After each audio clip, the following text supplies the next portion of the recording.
The ancient Morris words had cracked something open in the auditorium, and what had begun as an academic presentation transformed into something entirely unexpected. A Tarani merchant near the back of the chamber rose without waiting for recognition from the moderator. Her sensory tendrils extended in a gesture her species used when sharing important testimony. "I wish to speak," she said. And the moderator nodded permission. 3 years ago, my trade vessel suffered engine failure near the Korth Expanse. She began. We were carrying medicine to a colony suffering from plague. And without those supplies, thousands would die. The assembly listened in silence. A human freighter captain responded to our distress signal. She continued. His name was Zheng Taiwu, and his ship was too small to tow us to safety. Her tendrils coiled with remembered emotion. He walked through a radiation-flooded section of my ship to reach the damaged engine compartment. She said, "The exposure should have killed him within hours. And he knew this before he made the crossing. Why did he do it?" Someone called from the crowd. "Because we were competitors," the Tarani replied. "My company had been undercutting his routes for years, driving down his profits, making his life harder." She paused. "I asked him the same question you just asked," she said. "And he told me that none of that mattered when people were dying." The merchant's voice cracked slightly. "He repaired our engine, and we delivered the medicine," she said. "Captain Zhang survived the radiation exposure, but lost the use of his left arm from nerve damage." She looked toward the human delegation. "I offered him compensation," she said. "More than his ship was worth, enough to retire comfortably for the rest of his short human life." "What did he say?" Sira asked quietly. "He asked me to donate it to the colony instead," the Tarani replied. "And then he went back to hauling cargo with one working arm." The merchant sat down. And before the auditorium could process her story, a Ven officer rose from Commander Threk's section. "I have something to add," he said, his gravelly voice carrying easily through the space. Threk looked at her subordinate with surprise, but did not order him to sit. "During the border conflicts of the 7th cycle, my unit was assigned to hold a defensive position on a world called Keth," he said. "We were outnumbered and outgunned, and our orders were to buy time for civilian evacuation." His scaled hands tightened into fists at the memory. "A human soldier was attached to our unit as a liaison," he continued. "Private UGA, barely more than a child by human standards."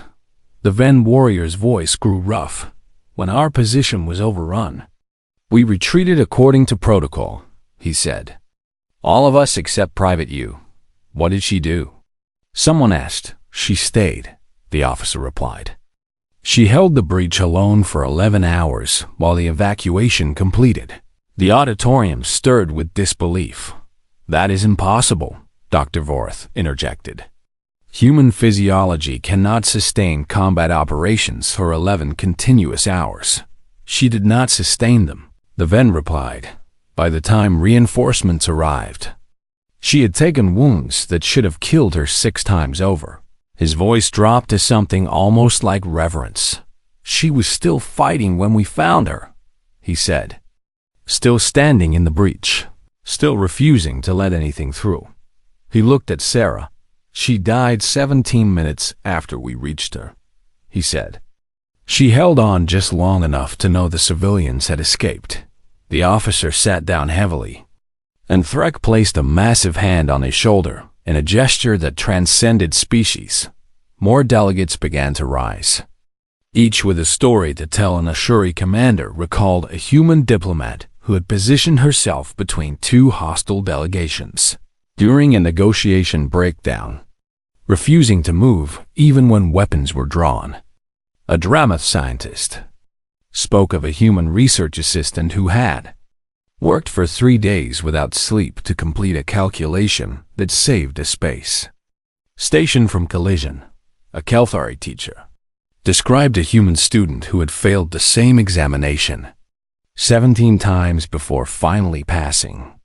Never accepting that the task was beyond her capabilities, story after story poured from the assembly. Incidents that had been dismissed as anomalies, behaviors that had been categorized as irrational, sacrifices that had been forgotten because they did not fit the accepted understanding of how species should behave. The moderator made no attempt to restore order because this was something larger than academic protocol. This was a civilization realizing it had been measuring the wrong things. Finally, Dr. Vorath rose again, and the auditorium fell silent to hear what the scientist who had started all of this would say. Ambassador Sarah, he began, his forearms arranged in a posture his species used to indicate profound uncertainty. I have dedicated my career to understanding the biological foundations of intelligence and capability across the galaxy. He paused. In all my research, I have never encountered a species quite like humanity, he admitted. Your limitations are real. Your weaknesses are documented. And by every metric I know how to measure, you should not be standing where you are standing today. He spread all four arms in a gesture of intellectual surrender. I propose that the assembly fund a new field of study, he said. The adaptive advantages of evolutionary disadvantage, with humans as the primary case study. A murmur of approval moved through the crowd. Not to understand how you overcome weakness, Vorath clarified, but to understand what weakness itself creates when it is accepted rather than denied. The vote was called immediately, and for the first time in assembly history, a research proposal passed unanimously. But the symposium's true conclusion came from the ancient Morth, who rose once more from his elevated seat. I have watched this galaxy for longer than most species remember, he said, his cracked voice carrying through the vast space. And I have learned that we measure worth by what we possess. He gestured toward the assembled delegates. Strength, he said. Speed, senses, lifespan, intelligence. These are the currencies we value. His ancient eyes found Sarah. Humans possess less than almost anyone, he said. They are weaker, slower, shorter-lived, and more vulnerable than species who failed where humanity has succeeded. He paused, and yet in my long observation, no species has contributed more to galactic welfare in such a short time, he continued. No species has demonstrated greater willingness to sacrifice for others, to persist against impossible odds, to refuse the rational acceptance of defeat. His voice grew stronger than it had been at any point in the session. I call this the human paradox, he said. Those who have the least often give the most. He bowed his ancient head toward the human delegation. The galaxy is fortunate that humanity found its way to the stars, he said. And I suspect we have only begun to understand what your presence will mean for all of us. Ambassador Yoon Sarah bowed in return, and beside her, Lieutenant Park Jinho made no effort to hide the tears streaming down his face. The delegates began filing out, but many stopped before the human delegation to offer gestures of respect from their cultures. Some spoke words that their translators rendered imperfectly, but whose meaning was clear. Commander Threk approached last, her massive form towering over Sarah like a mountain over a flower. My people will reconsider our assessment of humanity, she said. You have given us much to think about. Sarah looked up at the Ven warrior without fear. We are still weak, she said. Simply Threk's scaled features shifted into something that might have been a smile. Yes, she agreed. And that is what makes you terrifying. She turned and walked away. Her heavy footsteps echoing through the emptying auditorium, Sarah stood quietly as the last delegates departed. And Jinho finally found his voice. How did you know it would work? He asked. Sarah looked out at the empty seats, where 10,000 beings had reconsidered everything they thought they knew. I did not know, she admitted. I simply refused to accept that it would not. She smiled. It is the most human thing I know how to do. Above them, The stars of 3 solar systems continued their ancient dance, indifferent to the small gathering that had just changed how a civilization understood itself. But something had shifted. In the space between those distant lights, the galaxy had learned a new word today. The galaxy had learned what it had meant to be human, and nothing would ever be quite the same again. The silence in the auditorium had transformed into something thick and heavy, a pressure that seemed to push against the walls of the massive chamber as 10,000 beings processed what they had just heard. Devarth rose from his elevated pod, his massive frame casting shadows across the delegates seated below him, and his 4 arms arranged themselves into the formal posture his species used when issuing academic challenge. Ambassador Sarah, he said, his translator rendering his words with careful precision. Your presentation has been unexpectedly compelling. Sarah inclined her head in acknowledgement but said nothing. However, Vorith continued, the cases you describe are isolated incidents, statistical anomalies that do not contradict the fundamental biological realities I presented yesterday. He gestured toward his colleagues in the Kelthari section. Individual acts of sacrifice or persistence do not change the measurable limitations of your species, he said. They merely demonstrate that some humans occasionally exceed typical performance parameters. Syrah nodded slowly. You are correct, she said. Vorith's posture shifted slightly, thrown off balance by her agreement. Then you concede the point? He asked. I concede that my examples are not proof of human superiority, Syrah replied. Because I have never claimed human superiority. She stepped forward from the podium, moving closer to where Vorith stood in his elevated position. I would like to ask you a question. Dear Vorith, she said, and I ask it with genuine curiosity rather than rhetorical intent. Vorith spread 2 of his arms in a gesture of permission. In the 3 centuries that the Kelthari have maintained records of their interactions with other species, Syrah asked, how many Kelthari have sacrificed their lives for members of another species? The question hung in the air like smoke. Vorith's arms shifted through several postures as he processed the query. And when he finally responded, his translator conveyed something that might have been discomfort. Sacrifice is an inefficient use of resources, he said. Kelthari philosophy emphasizes preservation of valuable individuals for the greater good of civilization.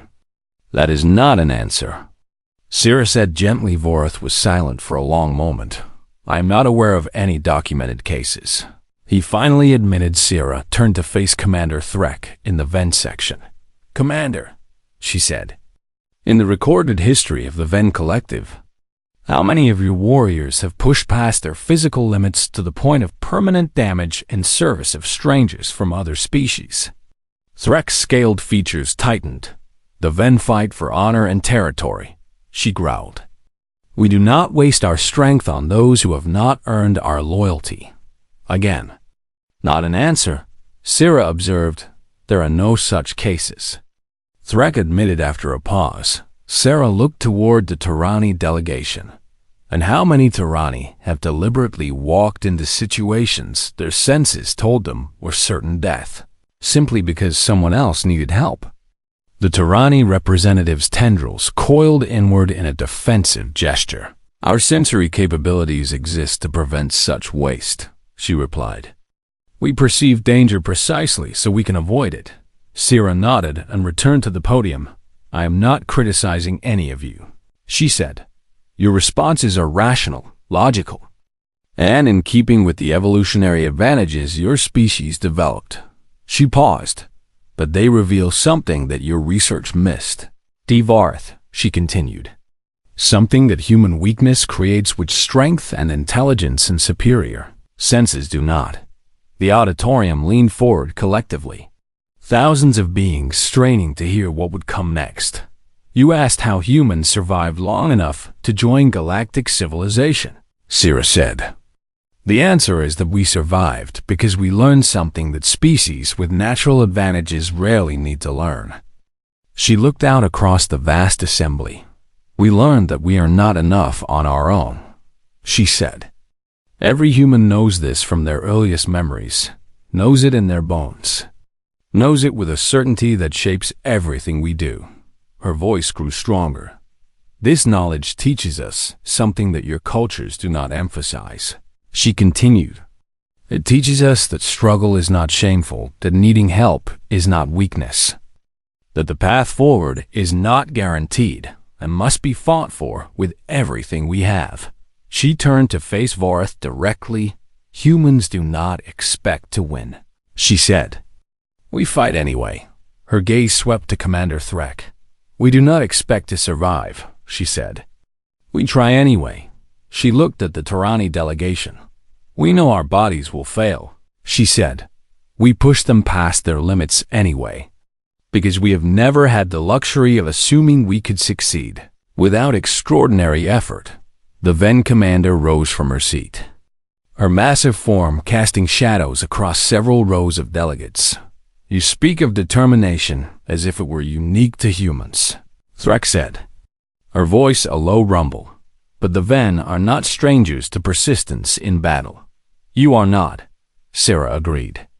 "But your persistence comes from confidence in your strength, from the knowledge that you can endure what others cannot." She met Threk's gaze without flinching. "Human persistence comes from the opposite knowledge," she said. "From the certainty that we cannot endure, that we will break, that everything we attempt is already balanced against our failure." She paused. "And we try anyway," she repeated. "Not because we believe we will succeed, but because we cannot accept doing nothing." Threk remained standing, her expression unreadable. "My people have a word for beings who fight without hope of victory," she said slowly. "We call them foolish." "Your people are not wrong," Sira replied, "by any rational measure. Much of what humans do is foolish." She smiled slightly. "And yet here we stand," she said, "a species of fragile, emotional, short-lived creatures who have somehow earned a place among civilizations that should have outcompeted us in every measurable dimension." She spread her hands. "Perhaps there is something to be learned from our foolishness," she suggested. "Perhaps the willingness to struggle against impossible odds has value that your research did not capture." A sound came from the upper galleries, and Sira looked up to see the eldest delegate present, rising slowly from his seat. The Morath observer had attended these symposiums for over 3 centuries, without speaking, his species believing that silence conveyed more wisdom than words. Every eye in the auditorium turned to watch as he stood, his ancient gray form seeming almost translucent in the harsh lighting.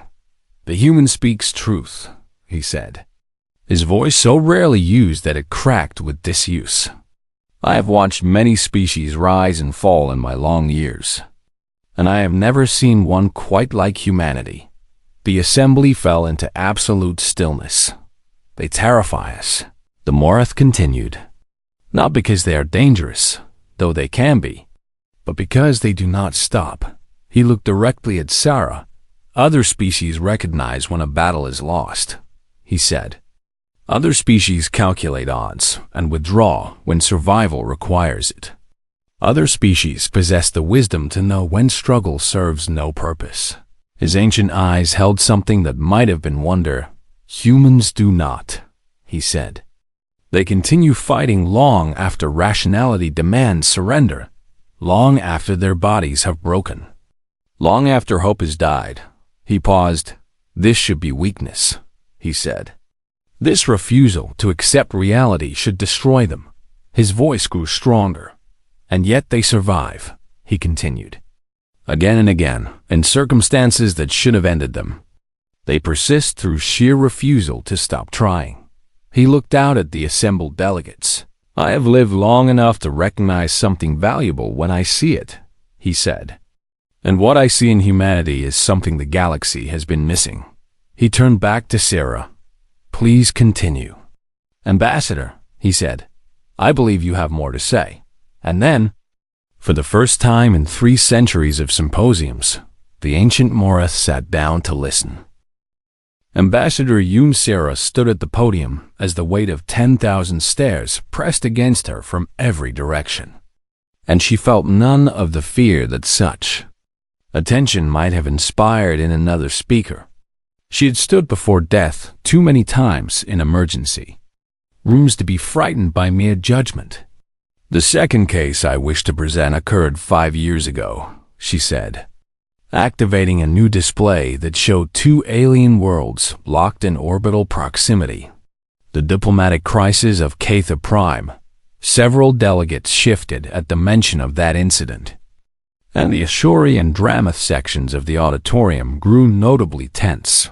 For those unfamiliar with the history, Sarah continued, the HFY sovereignty and the Dramath collective had disputed the border world of Catha Prime for over 3 centuries. The display showed military buildups on both sides, fleets massing at jump points, weapons platforms being constructed in orbit. Every major power in the assembly attempted mediation, Sarah said. The Kelthari offered logical frameworks for territorial division. The Ven proposed honor-based combat to settle the matter. The Turani suggested sensory mapping to determine which species had stronger historical connection to the planet. She paused. All of them failed, she said, because both the HFY and the Dramath viewed compromise as weakness, and neither would accept a solution that made them appear diminished before the other. The HFY delegate in the middle gallery made a sharp gesture of acknowledgement. His crystalline features catching the light, war seemed inevitable, Sarah said, and the assembly had resigned itself to containing the conflict rather than preventing it. She changed the display to show a single human woman standing between 2 massive alien delegations. Ambassador Choi Minji volunteered for what everyone assumed was a hopeless mission. Sarah explained she had no special qualifications for the task. No history with either species, no leverage to force compliance. The auditorium watched as historical footage showed Minji arriving on Catha Prime with nothing but a small translation device and a change of clothes. She did not attempt to negotiate, Sarah said. Not at first. The footage showed Minji living among the HFY settlers, eating their food, learning their customs, listening to their stories about why Catha Prime mattered to them. She spent 3 months with the HFY, Sarah explained, learning not their demands but their fears, not their positions but their pride. The display shifted to show Minji doing the same among the Somang, Dramath colonists on the other hemisphere. She spent 3 more months with the Dramath, Sarah said, and by the end she understood something that no logical analysis had revealed. She deactivated the footage and faced the assembly directly. Both species feared the same thing, she said. Not loss of territory, but loss of honor in the eyes of their own people. The HFY and Dramath delegates were watching her with intense focus. Now, Ambassador Choi proposed a solution that no purely rational mediator would have conceived. Sarah continued. She suggested that both species claim complete victory. Confusion rippled through the crowd. The treaty she drafted gave Catha Prime to the HFY, Sarah explained, while simultaneously granting the Dramath exclusive mining rights to the asteroid belt that surrounded it. Rights that were actually more valuable than the planet itself. Understanding began to dawn on some faces. Each species returned home, able to tell their people that they had won. Sarah said, the HFY possessed the world, the Dramath possessed the wealth, and neither had to admit compromise, because technically neither had compromised. She smiled slightly. It was irrational, she acknowledged. It made no logical sense because the outcome was identical to proposals the Kelthari had offered years earlier. She looked toward the Kelthari section. The difference was that Ambassador Choi understood something your logic could not calculate, she said. She understood that pride is not rational, that honor cannot be measured, that sometimes the only way to solve a problem is to feel your way through it rather than think your way through it. Dvoreth made a sound that his translator rendered as thoughtful disagreement. that emotional weakness you identified in your research. Sira said to him directly. That same system that overrides human logic at critical moments, it also allows us to understand what others feel, even when they cannot express it themselves. She activated the third case file. The final example is the most difficult for me to discuss, she said, and something in her voice shifted to a quieter register. Because it involves someone I knew personally. The display showed a research vessel designated Vessel 7, a standard exploration ship that had been investigating unusual energy signatures near the Galactic Rim 11 years ago. Vessel 7 encountered an unknown pathogen during routine sample collection. Sarah explained. The disease killed quickly and spread faster. And within days half the crew was dead. The ship's logs played silently behind her, showing chaos and fear and desperate attempts at containment. The Kelthari medical officer aboard calculated survival odds at less than 2%, Sira said. He recommended full quarantine until the pathogen had run its course through the remaining crew. She paused. It was the logical choice, she admitted. The mathematically correct response to an impossible situation. The display shifted to show a human woman in medical gear. Her face drawn with exhaustion, but her eyes fierce with determination. Dr. Beek Sumin was the human physician assigned to Vessel 7, Sira said. She had graduated medical school the same year I did, and we had worked together during our residency. Her voice remained steady, but those closest to the podium could see something tightening in her expression. Sumin refused to accept the quarantine recommendation. Sira continued, not because she thought she could save everyone, but because she could not accept doing nothing while her crewmates died. The medical logs began playing, showing Sumin working frantically in the ship's small laboratory. She infected herself deliberately, Sira said, injecting the pathogen into her own bloodstream so she could study its progression in a conscious subject. A wave of shock moved through the assembly. For 72 hours she documented every symptom, every change in her blood chemistry, every response her immune system attempted, Sira explained. She transmitted her findings continuously until her hands could no longer operate the equipment. The final transmission appeared on screen, showing Sumin barely able to sit upright. Her voice reduced to a whisper as she described her final observations. Her data led to a treatment protocol that saved the remaining crew, Sira said. 11 people survived because one human decided that her death could have meaning. If she used it correctly, she deactivated the display. Dr. Vorath identified human lifespans as a weakness, she said. And he was correct that we have less time than most species represented here. She looked out at the vast assembly. But perhaps because we have less time, we are more willing to spend it for others, she continued. Perhaps because we know we are already dying from the moment we are born. We do not fear death the way species with longer horizons do. The auditorium had become absolutely still. Sumin did not sacrifice herself because she was brave, Sira said quietly. She sacrificed herself because she could not imagine doing anything else. She stepped back from the podium slightly. These 3 cases represent something your research did not capture, she said. Not because your methodology was flawed, but because you were measuring the wrong things. She looked at Dr. Vorath directly. You measured what humans lack, she said. You did not measure what humans do with that lack. The Kelthari scientist's forearms had shifted into a posture that his species used to indicate uncertainty. A rare expression from a being who had built his reputation on confident assertions.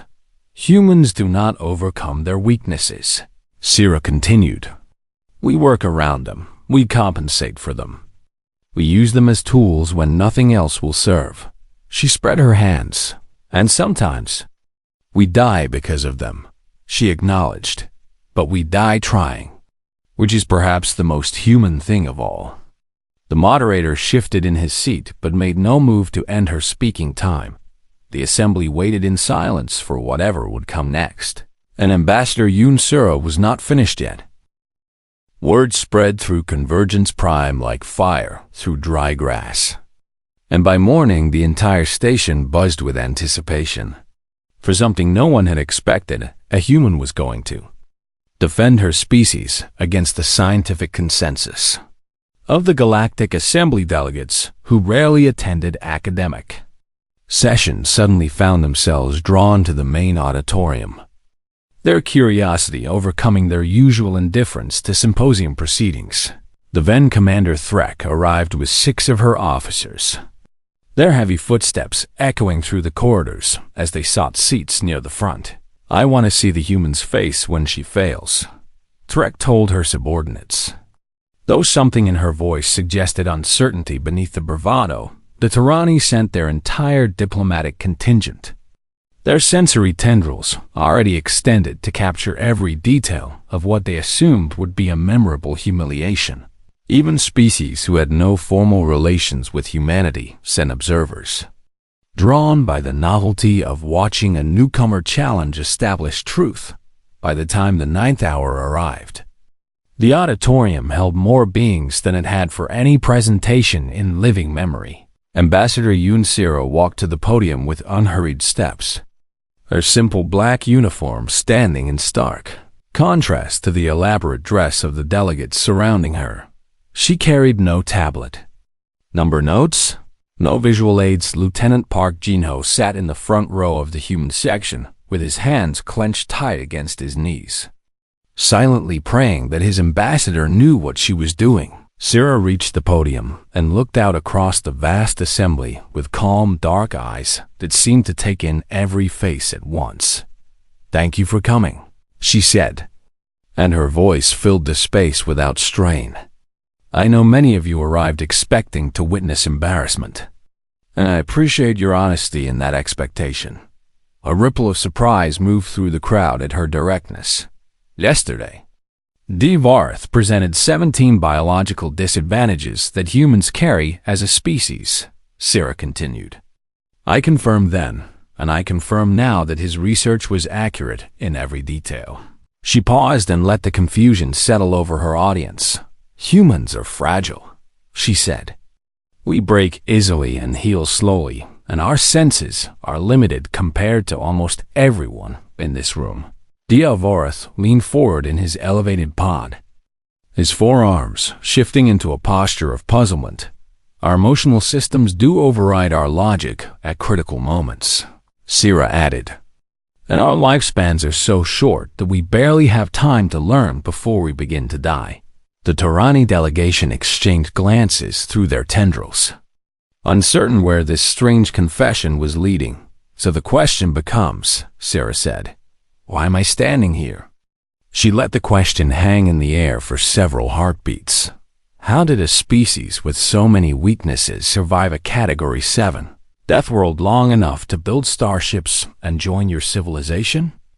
No one answered. "I would like to tell you about something called persistence hunting," Sura said. "A practice that defined my species for hundreds of thousands of years before we developed technology." A holographic display activated behind her, showing a vast grassland under a burning yellow sun. "Our ancestors could not outrun their prey," she explained. "The animals they hunted were faster in every measure of speed." The image shifted to show a group of early humans following tracks through tall grass. They could not overpower their prey because they lacked the strength and claws and fangs that predators on other worlds possess. The humans in the image moved slowly but steadily, their bodies bent forward with focus. They could not outlast their prey in any single contest of endurance because individually they were weaker than almost everything they hunted. Sura paused and looked directly at Commander Threk. "So they did something else," she said. The holographic display showed the sun moving across the sky as hours passed, and the human hunters continued walking while their quarry ran in bursts of panicked speed. "They followed," Sura said simply, "for hours and then days if necessary. walking while their prey exhausted itself through running. The image showed an animal finally collapsing, its body unable to regulate heat after repeated sprints, while the humans approached at the same steady pace they had maintained since the beginning. We call this persistence hunting, Sira explained. It worked because humans learned to manage their weakness rather than overcome it. She turned to face Dr. Vorath directly. Your research identified our limitations with perfect accuracy, she said. But it missed what those limitations created. The auditorium had grown completely silent.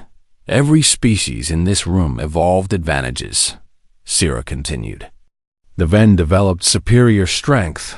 The Turani developed superior senses.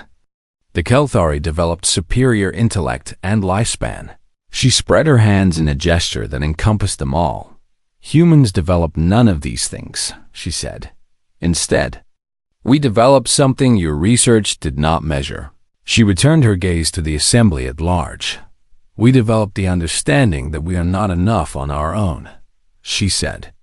Every human child learns from their earliest moments that they cannot survive without help, that they must depend on others, that their individual limitations can only be overcome through cooperation and sacrifice.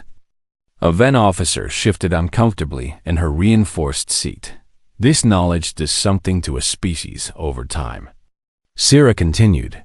It teaches us that struggle is normal, that failure is expected, that the path forward is not around obstacles, but through them.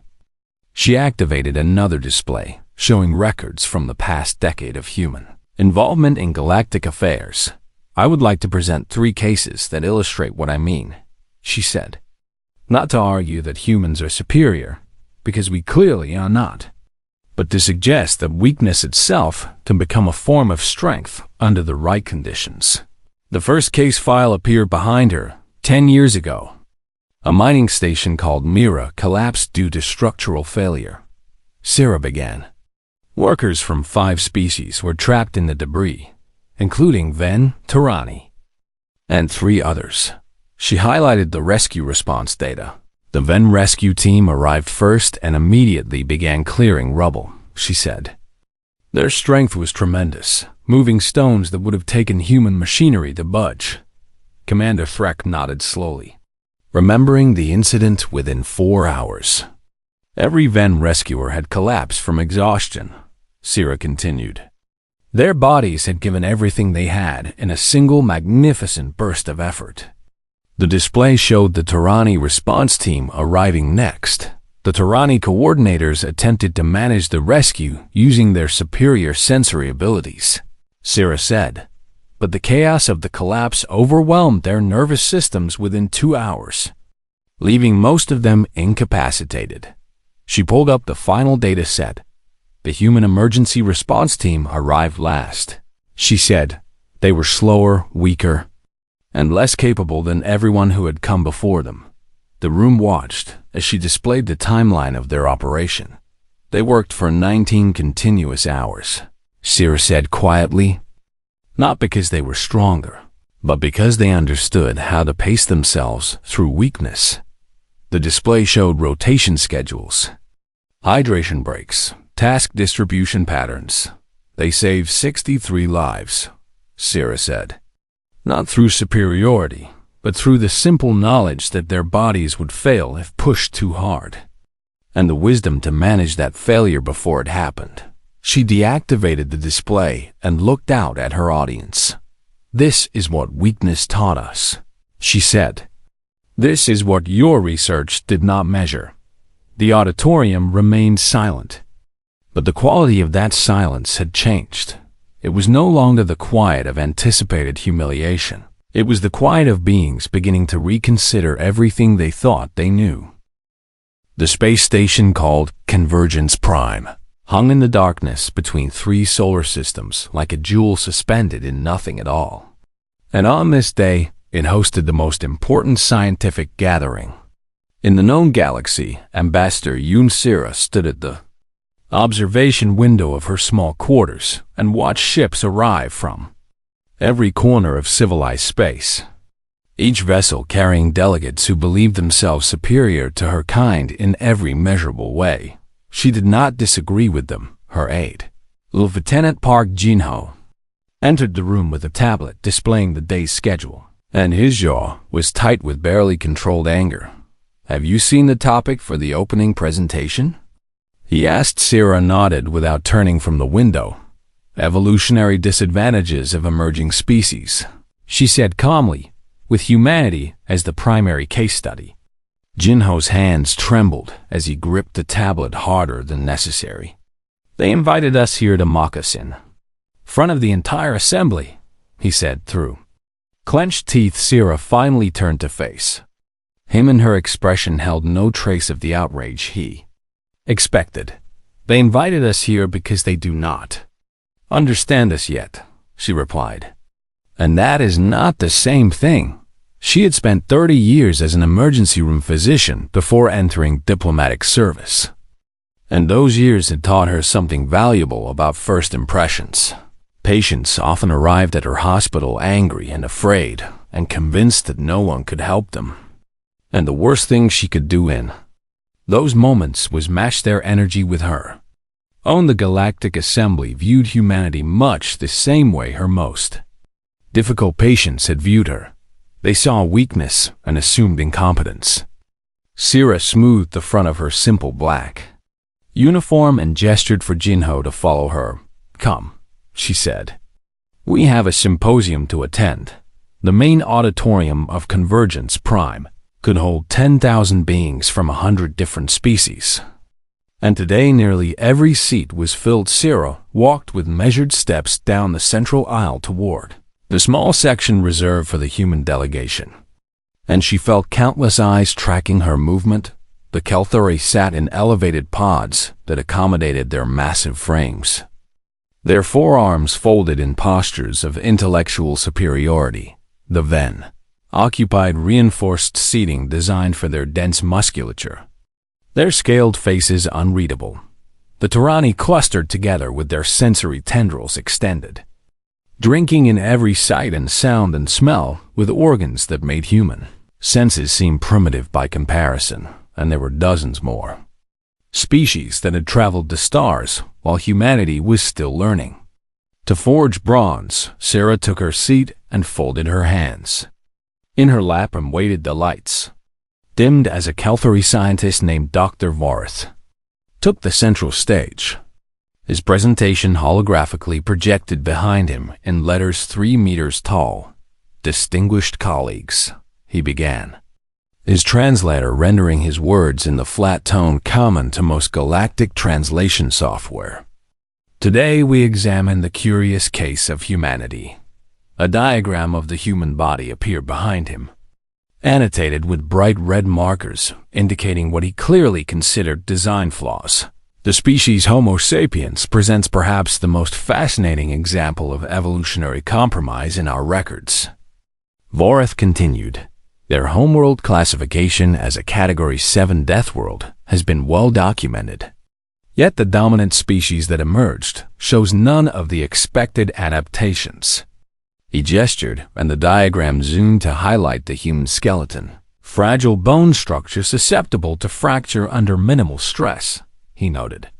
No natural armor plating, no redundant organ systems, no regenerative capabilities worth mentioning. The Ven delegates rumbled with what might have been amusement. Varth continued his presentation with methodical precision, cataloging every human weakness he had identified through years of study. Limited visual spectrum, unable to see into infrared or ultraviolet, ranges that most species took for granted. Auditory range so narrow that humans could not hear the subsonic communication used by half the assembly's members. Chemical detection so poor that humans could not smell danger until it was practically upon them. Jinho's face grew redder with each point, but Sierra remained still as stone beside him. "Perhaps most concerning," Varus said, his tone shifting to something almost like pity, "is the human emotional system."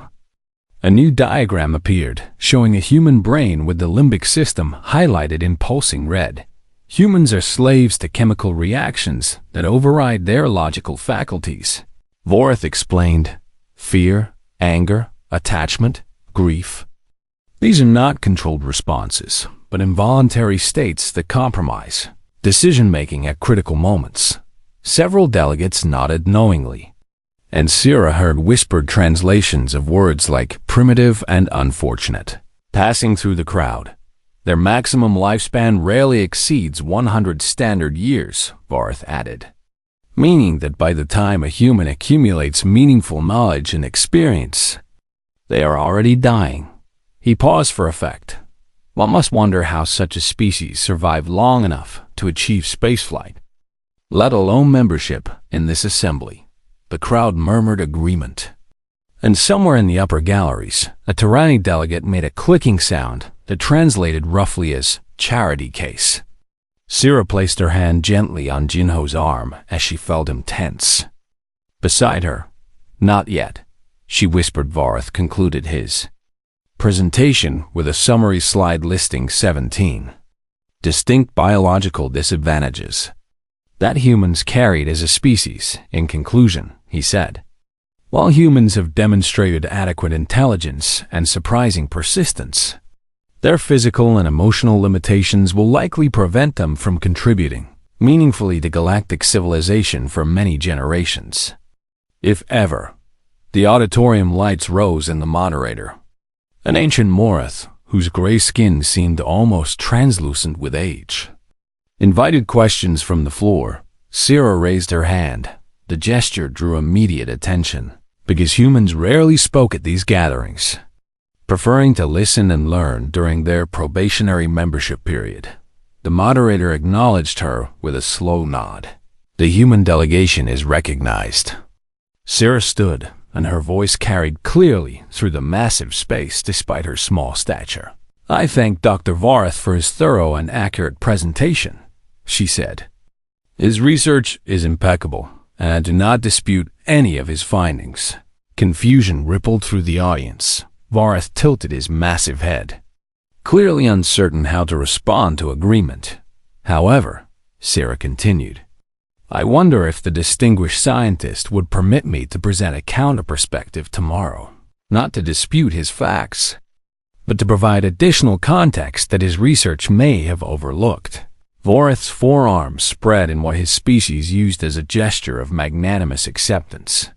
I welcome academic discourse, he replied, though I am curious what context could change the fundamental biological realities I have presented. Then you will attend? Sira asked, with great interest. Vorath answered, and his tone suggested he expected entertainment rather than education. The moderator consulted briefly with the symposium organizers and then nodded. The human delegation is granted a speaking slot tomorrow at the 9th hour, he announced. This session is adjourned. As the delegates began filing out, Jinho turned to Sira with bewilderment written across his features. What are you planning? He asked quietly. Sira watched the departing crowds with eyes that held no anger, only patience. They have spent centuries measuring strength by what species possess, she said. Tomorrow I will show them what can be built from weakness. She turned and walked toward the exit, leaving Jinho to wonder what exactly his ambassador intended to reveal above them. The stars of 3 solar systems burned with ancient light, indifferent to the small drama unfolding in the station that hung between them. But something was about to change in how the galaxy understood the newest members of its grand civilization, something that would begin with a single human standing before the assembled might of 100 worlds and refusing to be ashamed.